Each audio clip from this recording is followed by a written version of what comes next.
Hey guys, it's AJ. Welcome back to my channel. And if this is your first time joining, welcome. I'm AJ.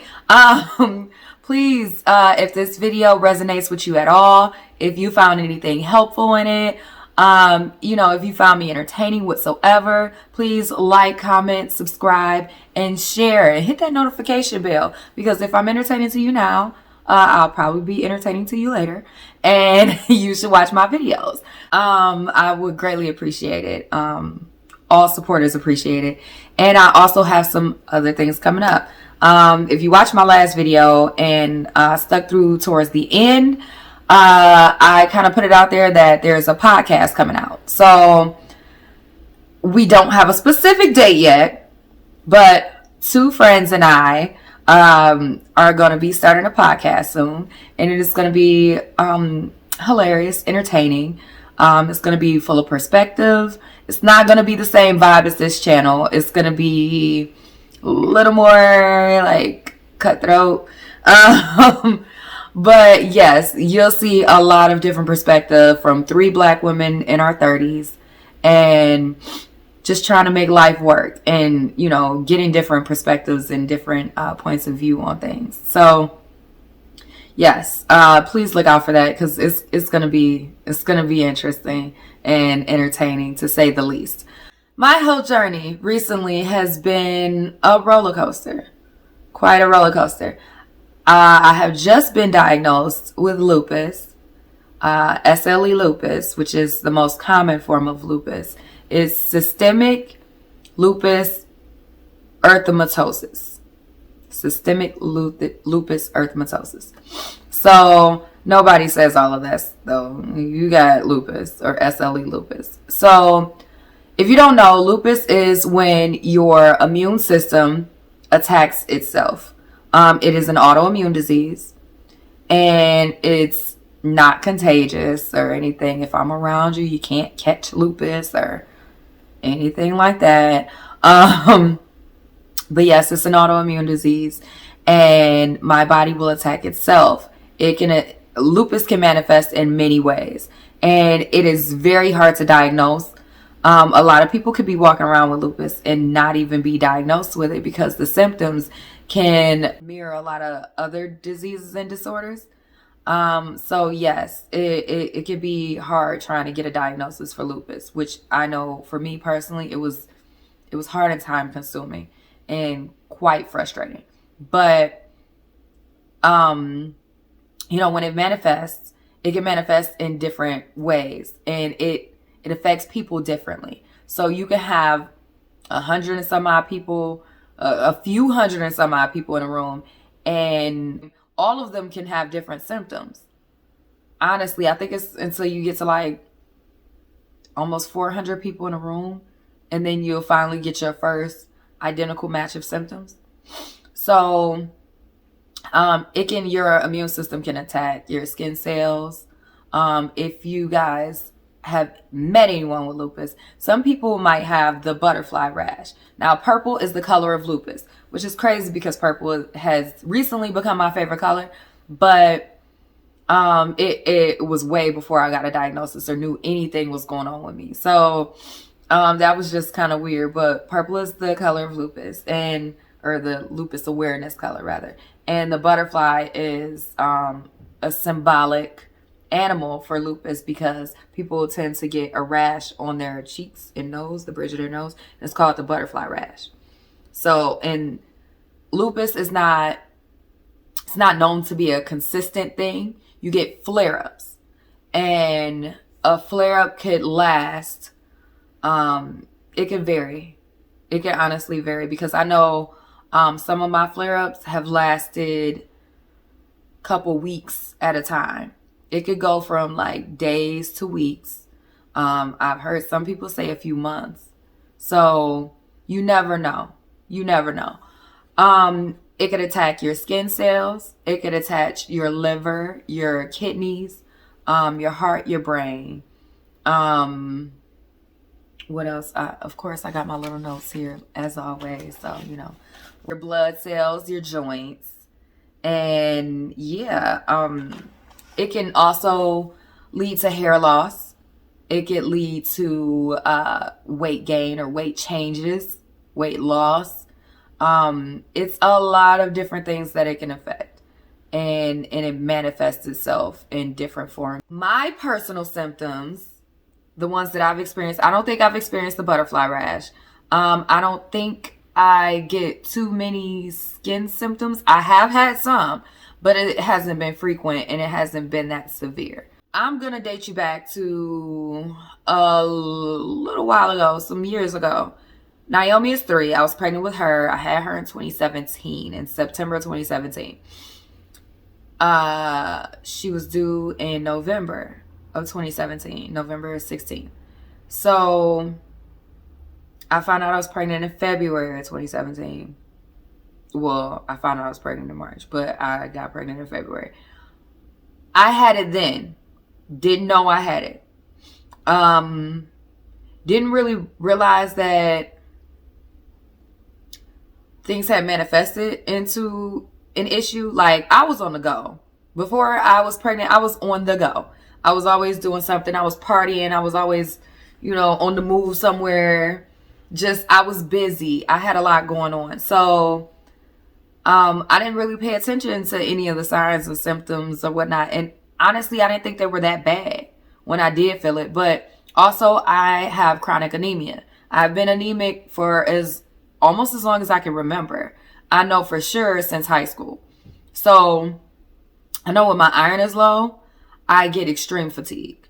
So that was one of my main issues back then.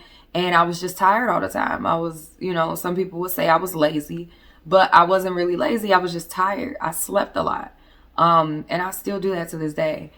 So, I just thought it was anemia, whatever. Got pregnant, had a high risk pregnancy. At nearly 20 weeks, they said that, I was having too many issues. I had issues with my cervix. They were saying that Naomi wasn't going to be viable and that they weren't going to be able to try to save her until she was like 24 weeks, 23 or 24 weeks. But I was 20 weeks when they were telling me this. So it's like, you're not going to try to save my baby? No, we're not doing this. So that took a lot. And then we lasted past 24 weeks. I was admitted to the hospital, in and out. Did like over month-long stints, was on bed rest, complete bed rest. I needed permission to get up and shower. There were days I couldn't even get up to shower. I needed permission to go use the bathroom. I needed permission to eat.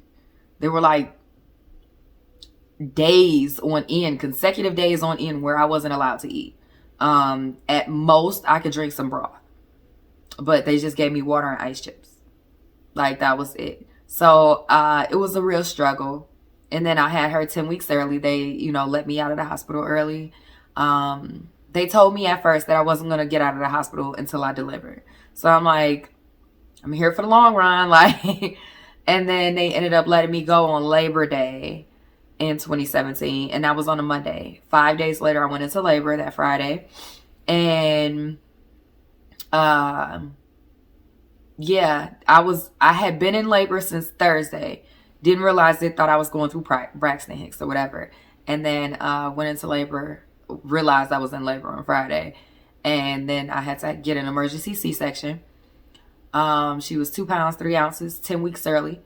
And when I woke up, they told me that, yes, she has survived and all that stuff. And that was beautiful. I was so grateful for that. But they told me I had endometriosis and it was kind of severe.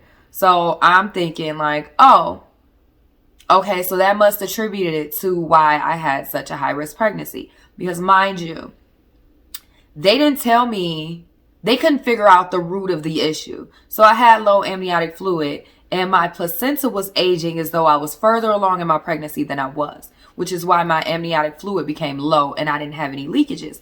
Because towards the end, the baby gets bigger, there's less room for fluid. So my placenta was aging and they kept saying that my womb was a hostile environment for Yomi. Basically, it was a hostile environment, and that's why her heart rate would fluctuate like it did, and she would be under stress. They had me under the NSTs, the stress. They're like little nodules, whatever, and wires and all that, cables and stuff to monitor her heart rate and her, her levels at all times. So I had that on me like literally 24/7.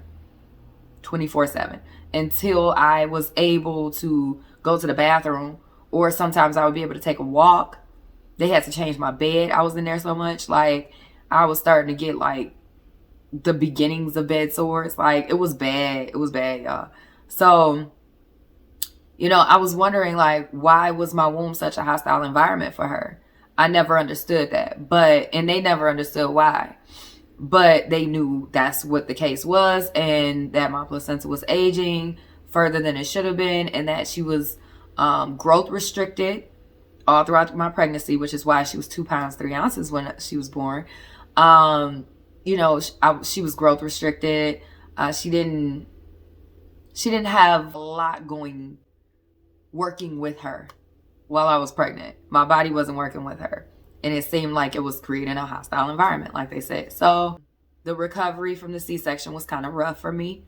But, not everybody recovers from C-sections well. They cut me vertically inside my stomach, but they cut me horizontally, gave me a bikini cut on the outside.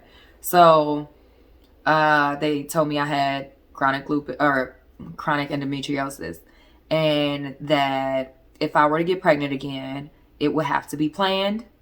It could not be a surprise.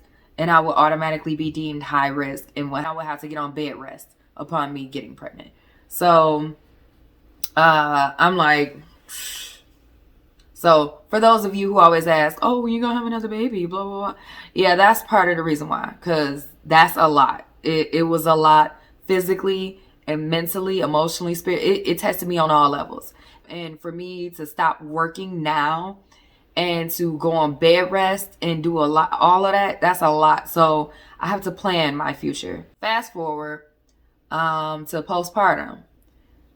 I started having joint pains and chronic fatigue. Now, I know postpartum, you go through a lot. You're a new mom, especially as a first-time mom. Like, you're still adjusting to all the changes that you weren't prepared for.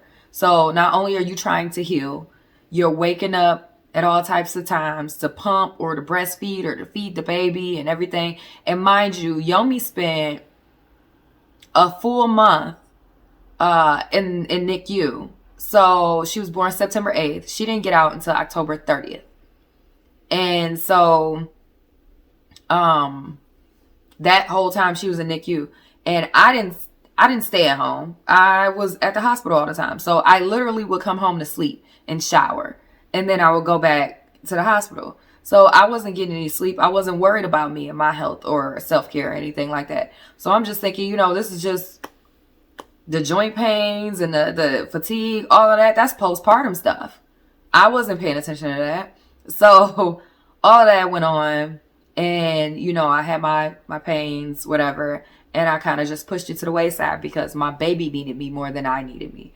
And that's what I said in my head. But honestly, if I can't be there for me, I can't be there for my child. So that logic was just illogical. Didn't make sense. So a little later, as she got older, I decided I was going to do, some little 1099 independent contractor type jobs. So I was doing Ship Shopping and DoorDashing and Lyft and all that stuff. And when I started Shipt, it hit different. My body felt different, way different than it normally did. So I'm like, fuck, like, I'm out of shape. I'm out of shape. Like, I just thought it was me being out of shape. I would go Ship Shop for like a day or even half a day. And then I would come back and my feet would hurt so bad that it hurt for me to walk upstairs. It hurt for me to walk at all. And it was to the point where my hands would hurt so bad that I couldn't make a fist. I couldn't pick Yomi up with my hands like that. I would have to use my forearms to pick her up, and then I could hold her. And it got really bad. So I would kind of chill on Shipt as much. And I voiced it to my PCP like, hey, I'm going through some joint issues. Like, I don't know, my hands, is it arthritis? Like, what? My hands and my feet hurt like hell. Like, I don't understand this. And so he's like, well, maybe it may be your weight. It may be, you know, a factor of things. But he thought it was mostly weight. He thought, you know, it's me trying to get back into the rhythm of things, and especially being, you know, kind of idle, being at home with the baby. It's like, okay, and you used to do a lot. Like, no, it's just the transitioning. So he gave me some little ibuprofen or whatnot, told me to take some anti-inflammatories, etc., etc. So I'm like, okay, cool. Took it, and he gave me some other medication. I can't remember the name of it, but he told me to take that beforehand. So I had to take it every morning beforehand. And he told me it was going to be like 2 weeks before it actually started kicking in or whatever. Took it, wasn't a fan. Just wasn't a fan. So, shortly after, like a month later, I'm like, bro, I'm still in pain. I'm still in pain.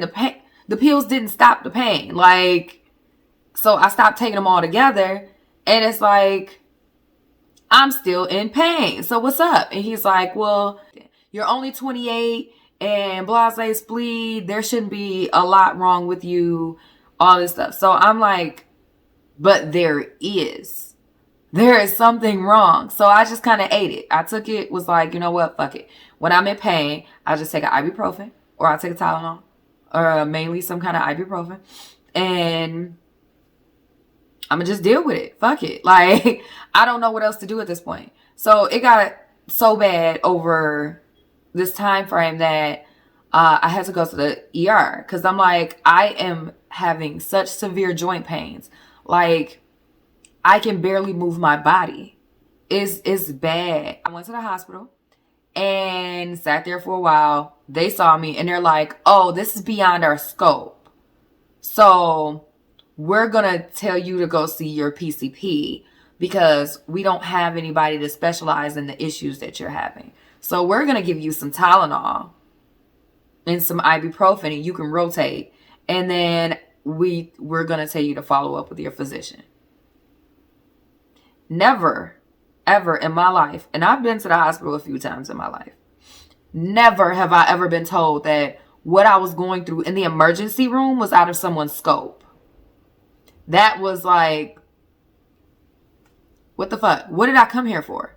And y'all gonna charge me a huge bill for being here, and yet what I have is out of your scope? Like, so I was frustrated, and that's an understatement. I was frustrated and confused. So I went back to my primary care physician. Now, all of this is happening from 28, you know, because when I was 27, that's when I had her. And that was like, I thought that was all postpartum and stuff. So from 28 to now, I'm 30. It was like, okay, it took this whole process. So fast forward to last year, 2019.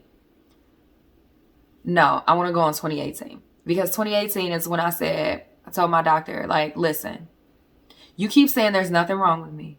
I'm tired of you saying this. There is something wrong with me. So I'm going to do my own research and I'm going to take this into my own hands. Just know. And so he was like, okay, here's something else, blah, blah, blah. And not to discredit my doctor, he's a very knowledgeable person. And I get that. But if your patient is telling you that something is going on, then you best take heed and listen. Because that's one of the things that goes into the stereotypes that Black women aren't heard enough in the medical field. It's basically like, oh, you shouldn't fit this description, so you're straight. You're fine. It'll take some ibuprofen. You're fine. No, ibuprofen is not working. I'm not fine. Something is fucking wrong. Listen to me. Listen. Like, and believe me. Like, I don't understand that. Just because something is in textbook doesn't mean it doesn't exist. Just because you think we're strong doesn't mean we're supposed to handle that amount of pain, that amount of anguish. We're not supposed to live in anguish. We're not supposed to live in pain. So help us.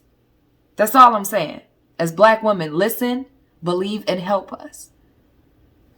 But that was a little side rant. So going back into the story, I I ended up going home and I told myself, you know, I'm into biohacking. So let's see what I have. Let me look at these symptoms.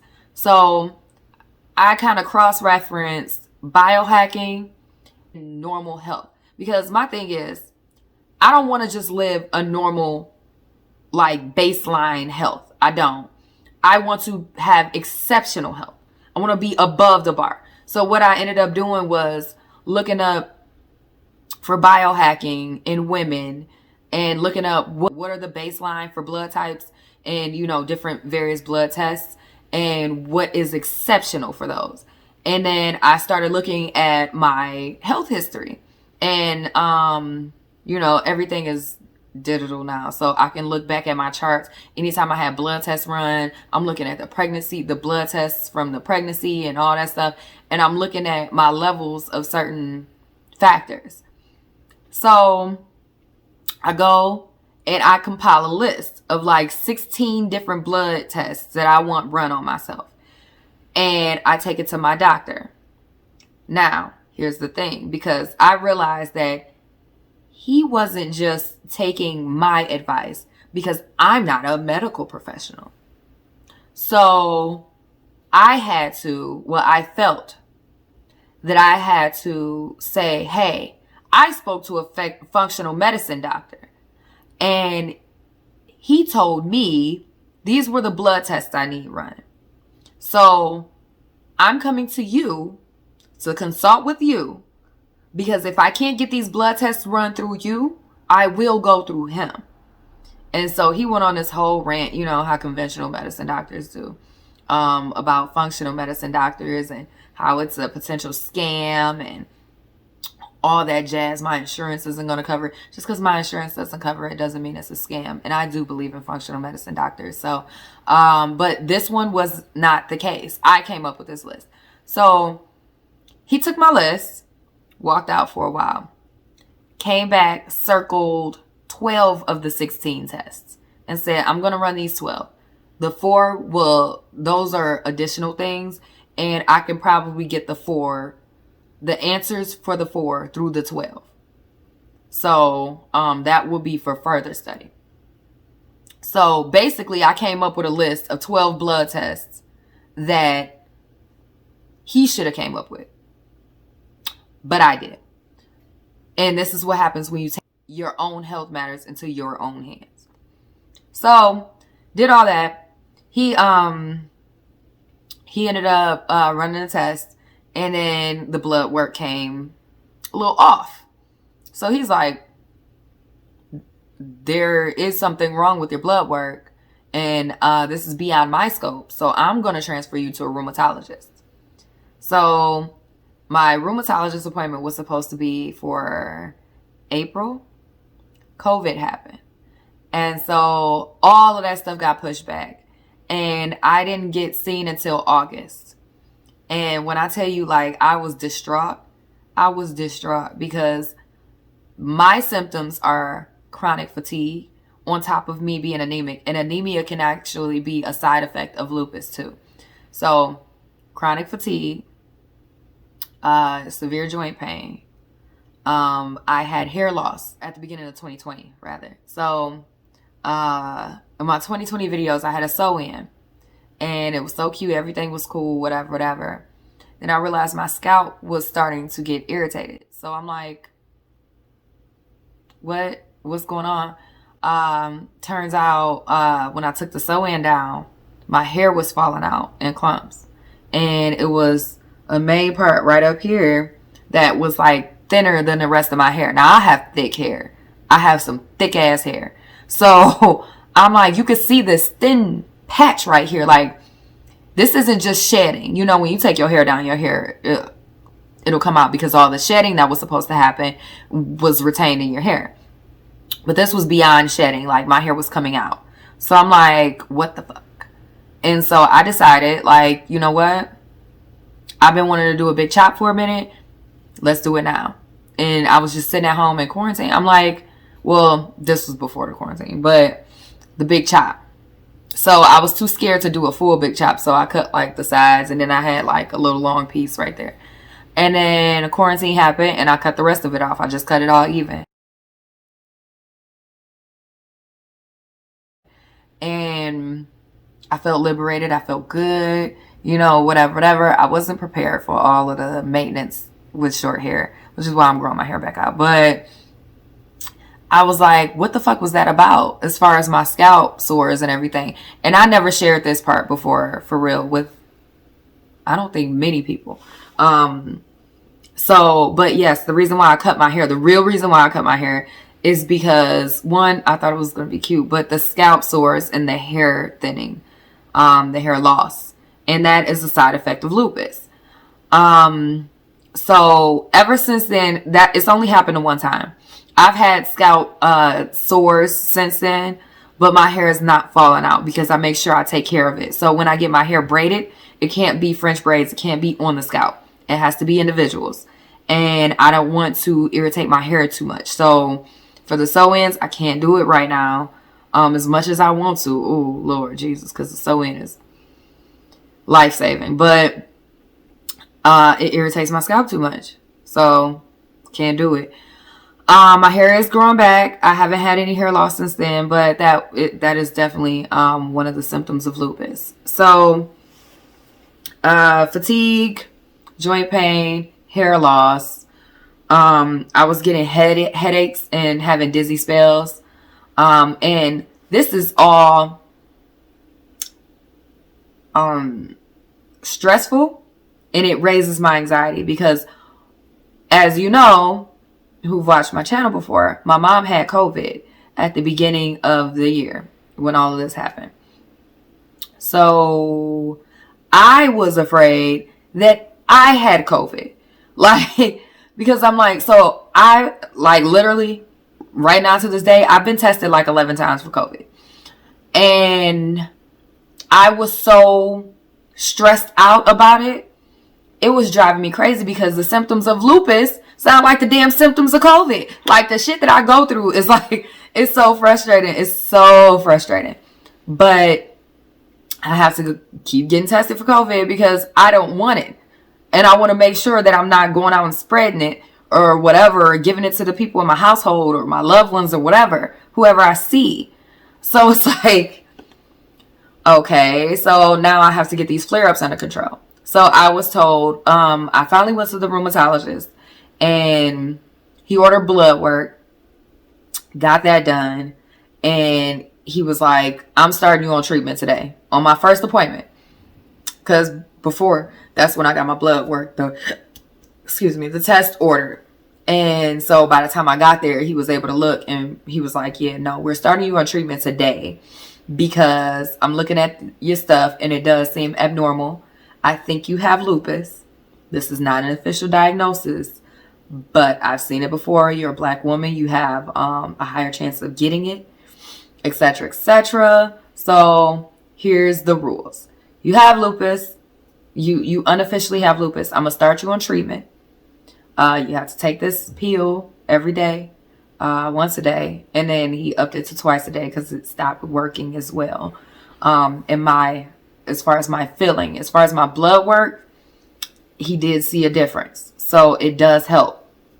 But my flare-ups were just too severe. So some of the things that he told me to do, avoid my triggers. Finding out my triggers was something totally different.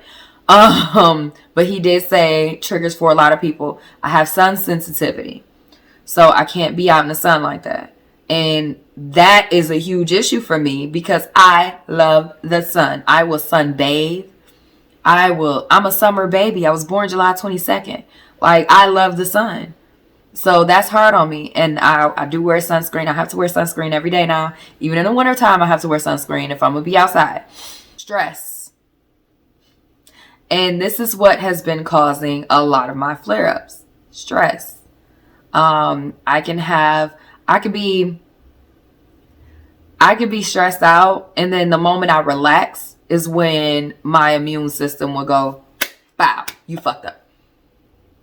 And it's like, I'm not stressed anymore though. Like, I just calmed down, but my immune system is just now catching up, and it's like, you shouldn't have been stressed out in the first place. So it's like, what the fuck? And then because I'm having a flare up, I get stressed out again, and then the flare up is extended. So it's been a rough journey, like a rough journey. So I know a few of my friends have, because, you know, I haven't stated this publicly. It's only like literally a handful of people who know this. So, you know, some of my friends, I'll say, oh yeah, I'm going to be there. I'm going to do this. I'm going to do that, whatever, whatever. And come the day, it's like, nah, I'm sorry. I ain't going to make it. Like, it has been so many times where I've wanted to attend something, or I said I was going to do something, or I wanted to record videos, but I wake up and it's a task for me to get out of bed. Like, literally. And mind you, I have a 3-year-old, a whole household. Like, it's so hard for me to function sometimes. And I don't want to, I just want to feel better. And so I'm just like, okay, I'm going to take this ibuprofen. I'm going to take this medication. And then hopefully I'm good. And I'll go back to sleep. And hopefully whenever I do wake up, I feel better. If not, it's like, I just got to roll with the punches. Because I still got to work 5 days out the week. I still have shit to do. Like, I'm still trying to build a business and a brand and be an entrepreneur. I still have to be a mommy. I still have to cook and clean. A whole household to maintain. I still have to be a good partner. I still have all types of shit. I'm trying to do these classes. I'm trying to do so much stuff. And it's like I'm stretched thin in my energy level. It's like I want to do all of this, but my energy level is like this much. So now it's prioritizing my time, prioritizing my resources, prioritizing my energy. All of that.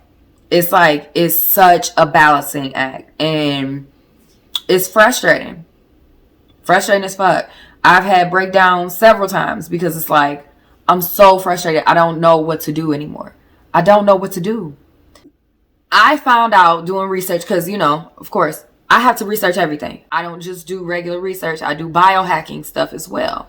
So I'm looking and I'm doing in-depth research, looking at new science on it.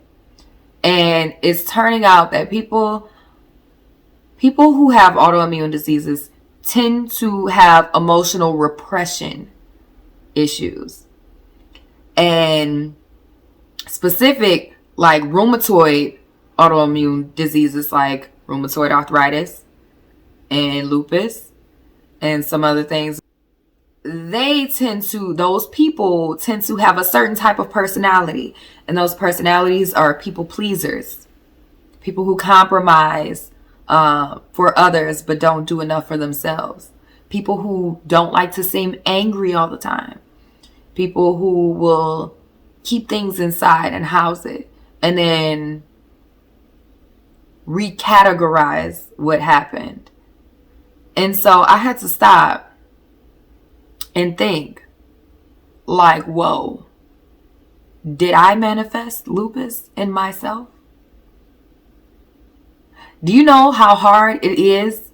Like, and this is the part that I'm telling y'all, like when I say, I want y'all to see the good, the bad, and the ugly. It is hard to do self-reflection. Very hard. But to think that, okay, I have a disease. Did I cause this disease? And look back at your whole life and think like, oh shit, I've caused this. Like, I may have done this to myself. And so I'm reading this book, and I spoke on this in my last video. I'm reading this book. Well, I'm finishing off this book, an audio book. The book is called When the Body Says No. And it's by Gabor Mate. That's Gabormate. And this man, I saw him because I watch a lot of biohacking videos. And so I saw one of his videos, and he did an interview with somebody. I think it was Lewis House or whatnot. Watched that interview and I was like, let me go look at some of these books. And he mentioned that he had a book on disease and emotions. So, in the link between them. And I'm like, let me go check that out. checked it out. They had a whole little section on childhood trauma. When I tell you, I got upset for some reason that I cannot pinpoint, but I got like an overwhelming sense of sadness and frustration and anger. Like it all hit me at one time. And I'm just listening to this audiobook doing Yummy's hair, like just chilling. And I'm just flustered and I don't understand it. So I'm feeling like something in my childhood has led me to have this personality. Not the personality, but childhood grooming is what develops us into having the personality traits that we have as adults. So I'm feeling like I repressed some things, and because of that, I have this overwhelming sense that I need to do for others, and I have to serve others, and I have to fix others and help others. And that has, fixing people has been one of my character flaws for a long time. I used to befriend people that who they felt themselves were broken. And I would go, oh, I can help you with that. Because, you know, I'm obsessed with psychology. So it's like, okay, I'm trying to help people. I want to help people. But you're also a good person. I see the good in you. I saw people for their potential and not the reality of the situation. I tried to change people and help people when they didn't want to change themselves or help themselves. And so I wanted things for people more than they wanted it for themselves, which will ultimately frustrate me and stress me out. And then it will cause a rift between myself and the friend that I had, and we would divide. So that has happened several times. And I always want to do for others and do more for others than I've done for myself. And so sometimes when I get angry, especially since the pregnancy, I would say the pregnancy is a huge marker for me, because during that time in the hospital, I was so angry. I was angry at myself. I was angry with God. I was angry with the hospital staff. I was angry as fuck, y'all. Like, and it took a minute for me to even admit this to myself. I was angry. I was flustered. I was just overwhelmed because I didn't know why I was going through this. I don't know why my child was going through this. You know, like, what did I do? What kind of karma do I have out in this world for me to be going through this? And so, you know, I outwardly portrayed some vulnerabilities. You know, I reached out to my friends on Facebook and et cetera, and my family and whatnot. And I had anger towards my family as well. I had a lot of anger, and I ate it. I did. I ate a lot of that shit. And I didn't spaz out like I really, really wanted to. And I think I needed to. So after all of that, being outside of being angry, I was also stressed about the life of my child and my life. And then they tried to put me on antidepressants because I started having dreams. It started as nightmares, but I started having nightmares that I would die while giving birth. But then the nightmares, the nightmarish part of it went away, and that turned into a dream and like a fantasy. I felt relieved that I was dying in my dream. And that scared me. I knew something was wrong then. And I'm like, I'm fucked up. Like, so I talked to one of the doctors, and then they put me on antidepressants. I took it one time. And I was like, no, because I don't know if that breaks the barrier, the blood barrier between me and my child. And I don't want to expose her to antidepressant medicine and predispose her to this shit. Like, no. I'm good. So I'll eat it. After giving birth, postpartum, transparency, me and Jerome wasn't getting along. Not like that. It was a lot of things that, you know, in a relationship you don't understand about having a kid. And it changes the dynamics of things. And men don't understand the postpartum journey that women go through. Women don't understand the postpartum journey that men go through. There was a huge misunderstanding between us. And then we didn't really talk about parenting styles at first either. So we had a lot of issues going on. A lot of issues going on. And it was a lot of animosity and anger. A lot of trust issues. A lot. So from that point, I had a lot of anger within me, and I ate that. Now, yes, he felt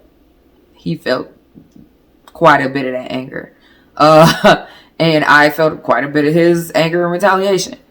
But I ate most of it. And I realized something about me when I really get upset, and this has happened for a long time, since I was at least in my early 20s. When I really get upset, I start to get GI issues. I get GI distress. My stomach hurts. I may throw up.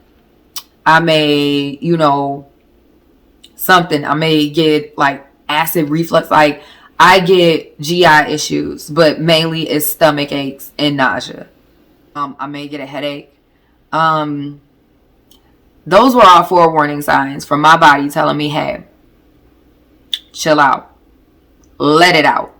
Don't keep it in, because when you keep that anger in, you're killing yourself. Literally.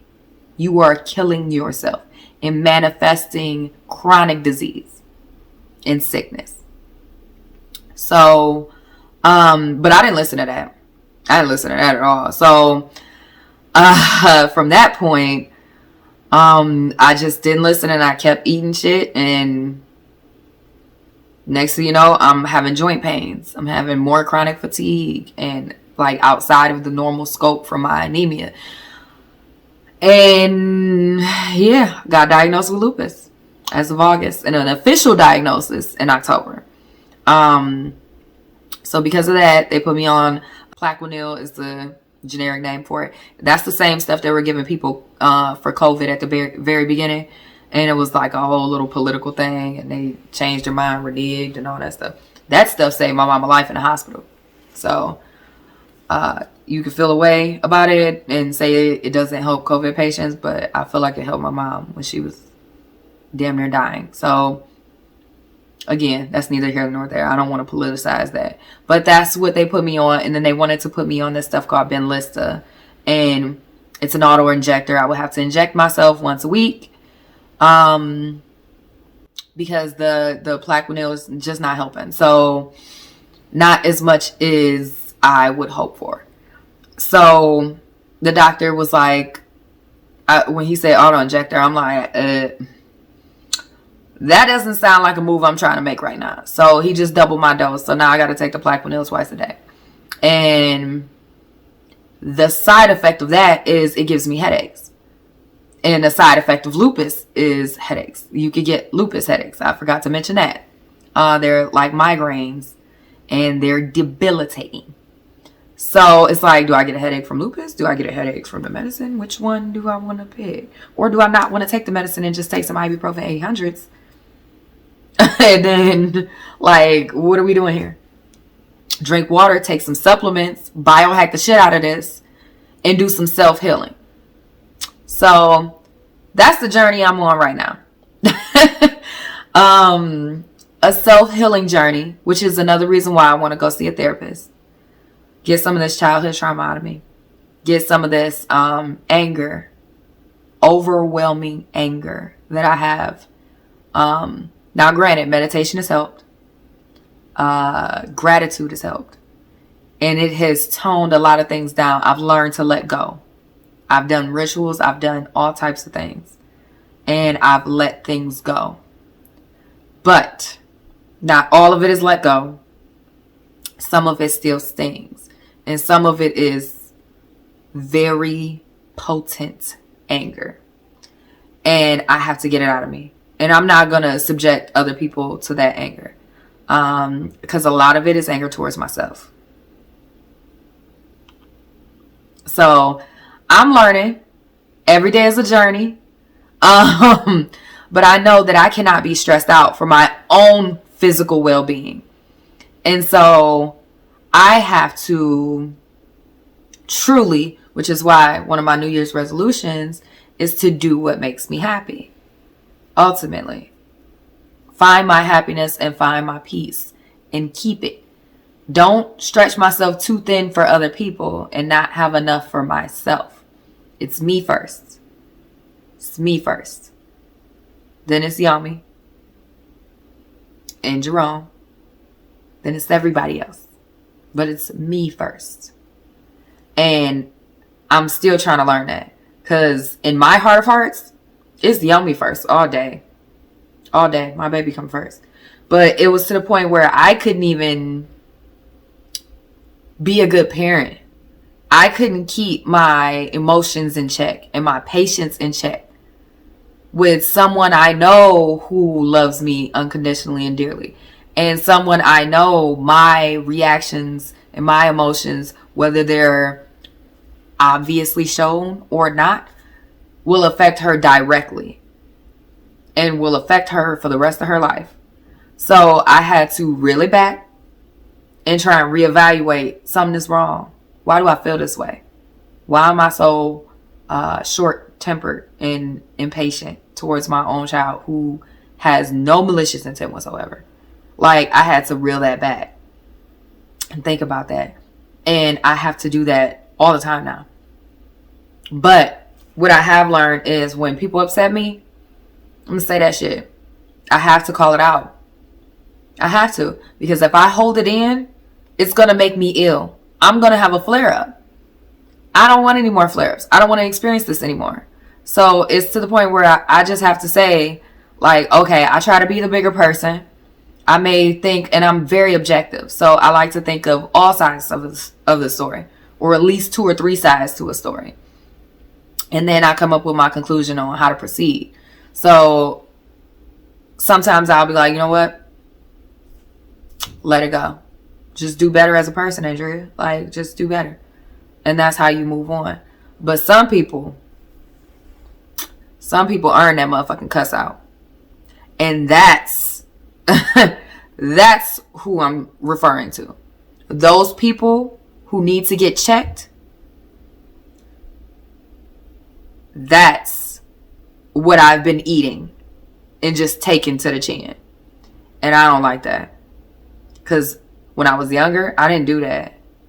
But since having a child, I've become soft. And yeah, it's not like a muscular flex. It's not like I have to be mean. I don't want to be mean. But some people deserve to get told about themselves. And to know that you are not for the bullshit. You are not the one to be pushed around. You are not the one to be disrespected. You are not the one to go through any of that. And then after you say your piece, move on. Cut it off. But if you just move on and cut it off without getting that closure, without saying what you need to say, that will cause such resentment in your heart. And you will always have something like, when you hear that person's name, it'll just be a bitter taste in your mouth. And you're just like, I don't want that. I don't want that. I'm just going to call people out for what it is and be like, you know what? Didn't like this, didn't like that, don't like that. And you on bullshit, and you know you are. But with that said, I bid my adieu, and I'm out of here. And I'm going to move forward with my life. And that's what I got to get better at doing. So, yeah, I know this video was way longer. This is damn near an hour-long video. And obviously, if you have any questions about lupus, if you know anybody with lupus, special shout out to, rest in peace, Michelle. I went to high school with her, middle and high school with her, and she passed away from lupus a couple years ago, and it was devastating. But I had no idea what in the fuck lupus was for real. I knew it was a disease, and I barely even knew it was an autoimmune disease, honestly. But, you know, there are a few people with lupus out here. I think, Selena Gomez, Tony Braxton, Trick Daddy. Like, you see it, but you don't know what it is. You don't know the details. You don't know how it affects people. And it really does affect you deeply. So, yes, if you have any questions, comments, concerns, if you have lupus, reach out to me, because I don't mind talking about it now. I had to process it. And I don't even think I've properly grieved about it like I want to. Even in after I got the diagnosis and in my chart, my health chart, my doctor wrote that I was a pleasant person even after receiving the news, that I took it pleasantly and yada yada. Because I took it with a smile on my face. Like, okay. Because in my head, it's like, one, it was just a suspicion at that point in time. But two, I knew it was something wrong with me. 3, I was happy and relieved that I got some kind of direction and I knew what to research now. 4, it was like, because I can handle whatever. 5, it was like, I'm just now taking the news. I haven't digested it yet. 6, I was there with my daughter. And I don't like to break down in front of her. So, but now knowing that some people take things with smiles on their faces when they should be grieving, when they should feel those emotions, and for him to write that in my chart, me and my rheumatologist got to have a talk. And my therapist. And my therapist and rheumatologist going to have to get cool because we got some unpacking and some uplifting and some real shadow work to do. And, woo, Lord. Woo, Lord. So, yeah, that's been my life lately. That's why I haven't been uploading to YouTube as much. And I'll take these long hiatuses and because I'm tired, y'all. I'm tired a lot of the time. Even right now, as we speak, I have a knuckle that's slightly swollen. My knees hurt. My right elbow hurts. Like, I'm in pain. It's not by far one of my most severe ones. But, you know, I'm in pain. Historically, I haven't been as consistent as I've wanted to be. But I will be now because that's a resolution of mine. I really enjoy making YouTube videos. I really enjoy sharing my life. I really enjoy sharing my journey. I really enjoy helping people as long as I don't kill myself in the process. So I want to continue making these videos. I want to continue to uplift. I want to continue to create a foundation and a community to where we can uplift each other, hold each other accountable, become successful, and attract abundance and wealth and health and happiness and leave generational wealth for our kids. I want to continue all of this. And I appreciate all of you who have subscribed and stay in touch and watch my videos and kick it with me and follow me throughout this journey. Because it means a hell of a lot. All 73 of y'all as of right now. Thank y'all. But this is what I've been going through. I have lupus. But lupus doesn't have me. I have it, but I am not lupus. And that's a vital difference. There is a way you can go into remission. So I'm hoping to figure out my life and get all that stuff out. So I don't have this animosity and this hate in my heart. This frustration, this sadness. All of that. So once I get over this, I'm hoping to get in remission. So I don't have to worry about lupus anymore. Because at this point is looking to where, that's another reason why I don't think I'm going to stay at my job, because it's physically demanding and I need something less hands-on, like less everywhere. I like running and all that stuff, but I'm picking up babies and kids, 4-year-olds, like changing diapers, doing all this, chasing kids around, playing around. It's hard on my body because when I come home, I'm exhausted. I'm in so much pain, I can barely give my own child attention.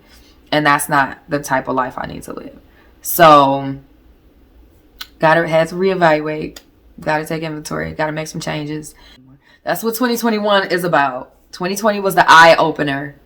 You know, everybody was saying 2020 vision all clear, blah, blah, blah. And then everybody was like, oh, hell no. This ain't it. This ain't it. But truly, 2020 was the eye opener of a lifetime. It's so much going on in this world, and we had to open our eyes to it. Civil rights or the lack thereof. So much stuff. And then our personal lives. We've lost loved ones. We've lost family. We've lost friends. We had to sit in isolation. Literally mandated to sit in isolation and quarantine. You have to sit with yourself. Now, granted, you could have binge watched every show on Netflix and then just kept yourself busy. But you wonder why people are so angry lately? It's because they didn't want to sit with themselves. It gets harder before it gets easier. Trust me, I know. I know. But thank you for watching. Again, like, comment, and subscribe. I think this is my longest video to date. It will probably remain my longest video because I don't see myself talking this much about one topic without breaking it up into sessions anymore. So yes, I will go into any questions you guys have. If you have any questions, comment down below. Like, comment, subscribe, share for lupus awareness. You know, share the video, whatever. Think of 5 things you're grateful for. If you have not, pause the video, and then at night, think of 5 other things you're grateful for, because gratitude will change your perspective no matter what you're going through, like me, because it has definitely changed my perspective on a lot of things. And I'm so grateful. Sorry, y'all.